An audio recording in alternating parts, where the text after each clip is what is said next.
Hey, Gary, Yeah? did you get a camera for this? Look, Steve, we don't have a camera. We don't have a budget. We don't have actors. But, I mean, we've just got ourselves, alright? So, did you bring anyone in? Well, lucky for you, we do have someone in today. Steve, you just slammed a piece of cloth on the table. How is that interviewing? Well, if you would just be patient and let me take off the cloth. There he is. Steve, that's a toad. Why do you even have it here? It has no use to us. It's barely breathing. Gary, I think everything has a use for us. Let's see what the toad has to say. Jesus Christ, Steve. It's not hard to do an interview with someone that can barely breathe.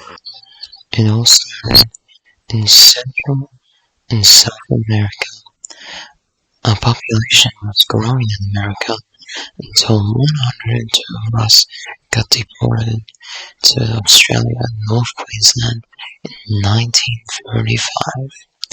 Our main goal was to be a substitute for the lack of bug repellents at the time, with bugs such as moths and other insects consuming sugarcane fields and other crops.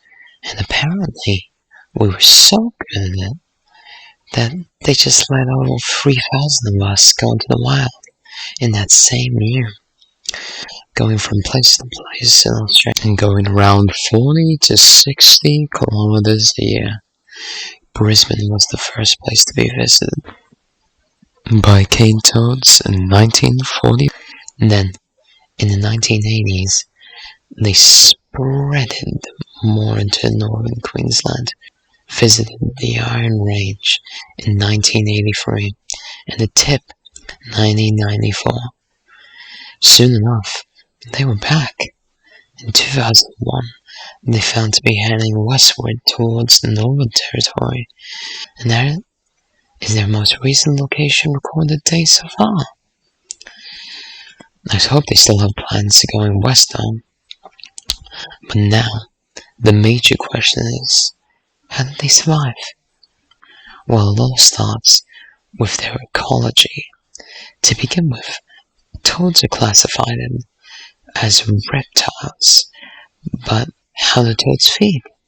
Well, they drink through their skin into their stomachs, but in flood conditions, they'll have too much water and die.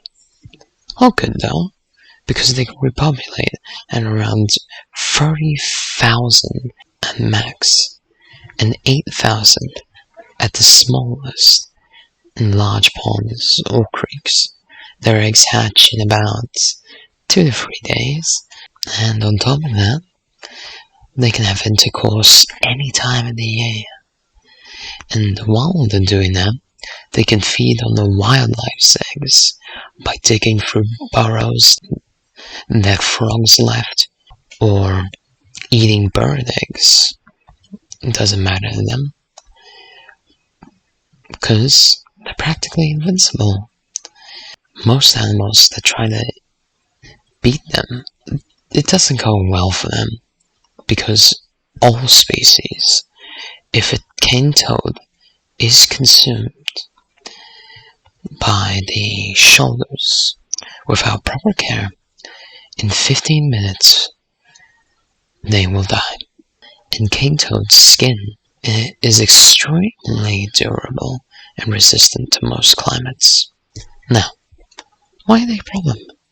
They're a problem because of how many there are. There are over 200 million living today. With that being a factor, they pollute ponds, kill wildlife, and only preserve the ecosystem for themselves. Now, how do we stop it? I think we all know the obvious answer though. And no, we can't play golf yet. We'll have to kill them in a humane way. it is recommended by the Australian government, which is now putting over millions into this research, that if you see on the hashtags, then you should just run away. And if you see an adult-sized toad, then you know what to do.